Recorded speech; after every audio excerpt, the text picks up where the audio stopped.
kitab Injil, dan yang keempat membahas kitab Al-Quran. Ya, paham? Potong situ nih. Baik, di sini Ibu akan membagikan LKPD. Nah, jadi LKPD ini setiap kelompok satu LKPD, ya, dengan membahas masing-masing kitab. Seperti yang dibagikan tadi ya. Jadi kelompok satu itu membahas kitab Taurat, kelompok dua kitab Zabur, kelompok tiga kitab Injil, dan kelompok empat mempresentasikan yaitu kitab Al-Quran. Ya. Kelompok satu kitab Taurat. Jadi ditulis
mengerjakan.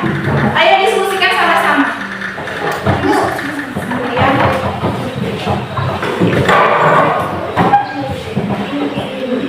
Iya, tulis saja di bawah. Iya, nama kelompok ini sudah, ini nama-nama kelompok. Nah, kemudian di sini kelompok satu namanya kelompok tiga ya. Nah, di sini kan misalnya Lesti, kemudian Irfan, baru siapa yang nama-nama. Nah, tulis ini siapa sedikit menulis naik langsung di sini.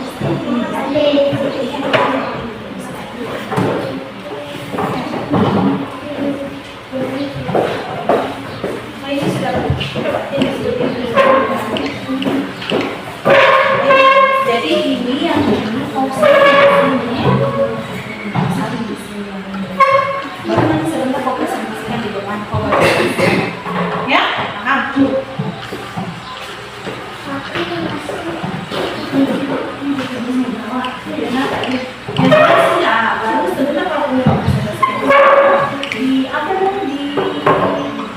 Disebut namanya teman-teman ya. Biasanya dari kelompok itu akan mempresentasikan hasil pembuatan hasilnya gitu kitab Zabur. Baru kau bacakan tidak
Sudah?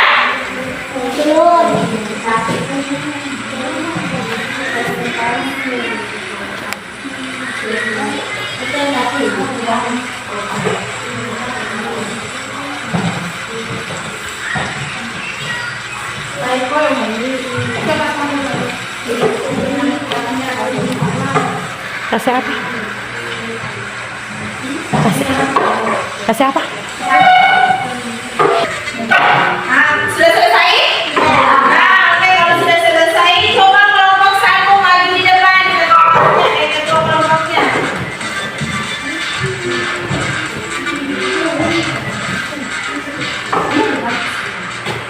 Yang kita tahu. Kan? Nama kelompok. 1. Sultani. 2. Adipati. 3. Fatah. Kami dari kelompok 1 akan menampaskan materi tentang kitab Taurat.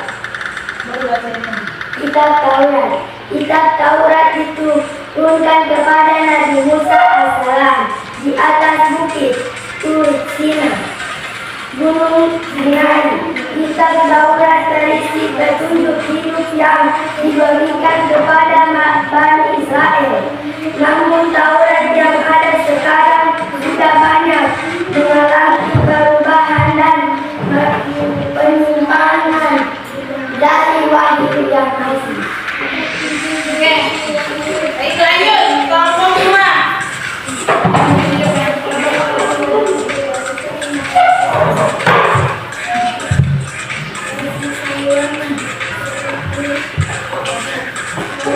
Nama-nama kelompok. 1. Tarhan. 2. Adrian. 3. Atina. Kami dari kelompok 2 mendapatkan presentasi materi tentang kitab Zabur. Kitab Zabur diturunkan kepada Nabi Daud AS. Kitab Zabur dijadikan sebagai pedoman dan petunjuk bagi kaum Bani Israel. Kitab Zabur berisi tentang beberapa zikir, pengajaran berisi pujian dan doa yang mengandung hikmah. Oke, bagus. Lanjut. Kelompok 3. Maju di depan.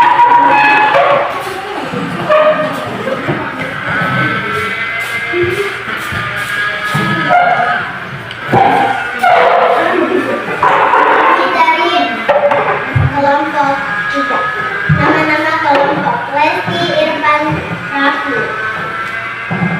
Kitab Injil diturunkan kepada Nabi Isa sebagai pedoman dan petunjuk bagi kaum Bani Israel. Kitab Injil diturunkan kota Yerusalem dengan bahasa Yunani.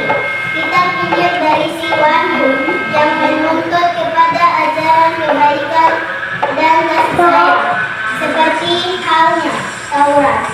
Injil yang ada saat ini sudah tidak sama dengan Injil asli yang diturunkan kepada Nabi Isa. Oke, lanjut. Kelompok 4.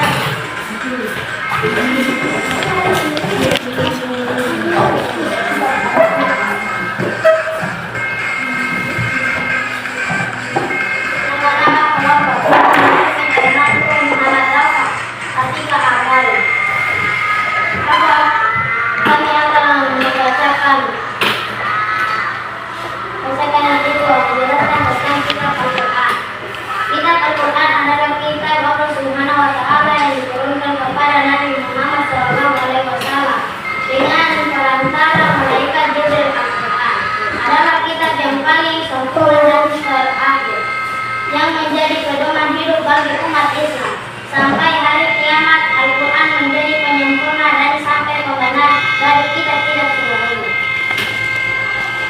Oke, bagus.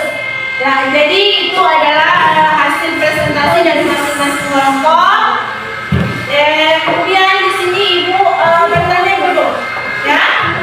Dari masing-masing kelompok sudah tahu kan? Imai bukan dari presentasi yang mungkin ada tanggapan dari masing-masing kelompok.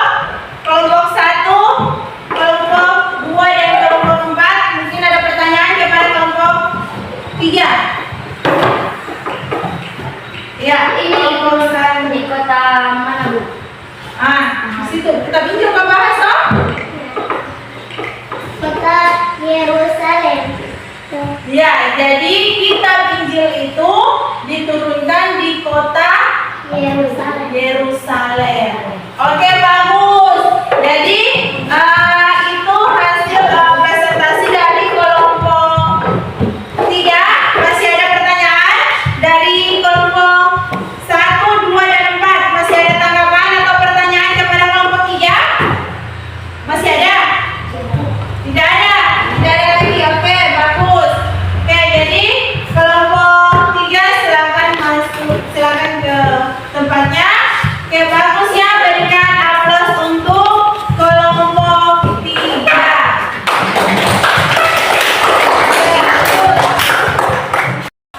Sebelum Ibu akan tutup ya pertemuan kita hari ini, di sini Ibu akan memberikan soal dulu ya, yang dikerja langsung. Ya, langsung di store sama Ibu hari ini. Oke, untuk soalnya ditulis dulu. Jelaskan pengertian iman kepada kitab-kitab Allah Subhanahu wa taala. Kalau begitu Ibu simpulkan saja ya. Atau mungkin ada teman-teman yang bisa simpulkan materi kita hari ini. Ada? Tidak ada? Oke, kalau tidak ada, Ibu simpulkan saja ya. Jadi iman kepada kitab-kitab Allah Subhanahu wa taala adalah meyakini atau mempercayai dengan sepenuh hati bahwa Allah Subhanahu wa taala telah menurunkan kitabnya kepada nabi atau rasul yang berisi tentang wahyu Allah untuk disampaikan kepada seluruh umat manusia. Ya, kemudian kitab-kitab yang wajib kita imani itu ada 4 ya. Yang pertama, kitab Injil, kitab Taurat, kitab Zabur, dan kitab Al-Quran. Oke, baik, kalau tidak ada pertanyaan, Ibu akan simpulkan saja ya untuk materi hari ini. Ya, jadi iman kepada kitab-kitab Allah Subhanahu wa taala artinya meyakini dan mempercayai sepenuh hati bahwa Allah Subhanahu wa taala telah menurunkan kitabnya kepada nabi atau rasul yang berisi tentang wahyu Allah untuk disampaikan kepada seluruh umat manusia. Kemudian kitab-kitab Allah yang wajib kita imani itu ada 4 ya. Yang pertama kitab Taurat, yang kedua kitab Zabur, yang ketiga kitab Injil, dan yang terakhir yaitu kitab Al-Quran ya. Jadi kita sebagai orang Muslim, sebagai orang Islam, kitab yang wajib kita imani itu adalah kitab Al-Quran ya. Paham? Oke, kalau tidak ada lagi pertanyaan, di sini Ibu akhiri saja ya pertemuan kita hari ini. Insya Allah kita akan ketemu minggu depan ya. Minggu depan Ibu akan membahas materi ini lagi ya. Materi iman kepada kitab-kitab Allah Subhanahu wa taala. Jadi diingat ya, diingat materi yang kemarin dengan materi yang hari ini. Jadi untuk kedepannya tetap masih mengajar materi ini.